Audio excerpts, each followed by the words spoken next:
ఇప్పటి వరకు 6 హత్యలు జరిగాయి, మరో 4 జరగబోతున్నాయి అంటున్నారు. పోలీసులు ఈ విషయంలో ఏం చేయలేకపోతున్నారని బయట మాట్లాడుకుంటున్నారు.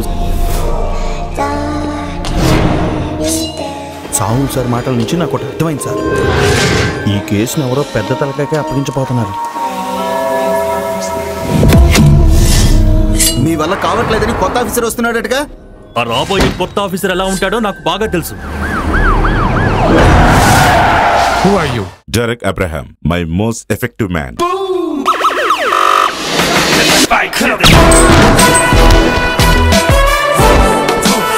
And he hates violence.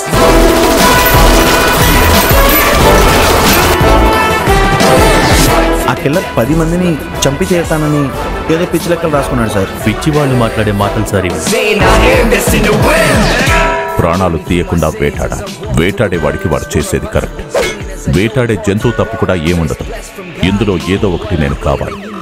వేటంటే వేట.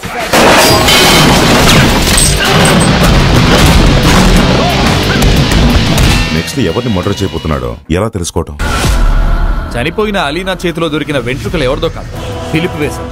నీళ్ళల్లో మునిగినప్పుడు జరిగిన పెనుగులాటలో తను అతని గుర్తుపట్టుకున్నట్టు. అతన్ని నమ్మిన అమ్మాయిని తను ఏం చేశాడో ఇక్కడ అందరికీ తెలుసు.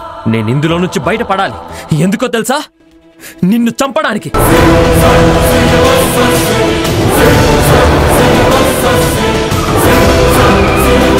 కాల్చాల్సింది మనసుతోనో మైండ్తోనో కాదు, గన్నుతో. డెరిక్ కాకుండా ఈ పని ఇంకెవరి వల్ల సాధ్యం కాదు. వాడు కేవలం వాడి గురించి ఆలోచిస్తాడు.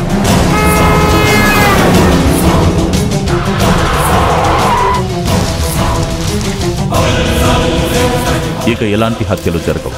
ఏ నమ్మకంతో చెప్తున్నారు? మా నాన్నగారి పేరు అబ్రహం. ఆ నమ్మకంతో.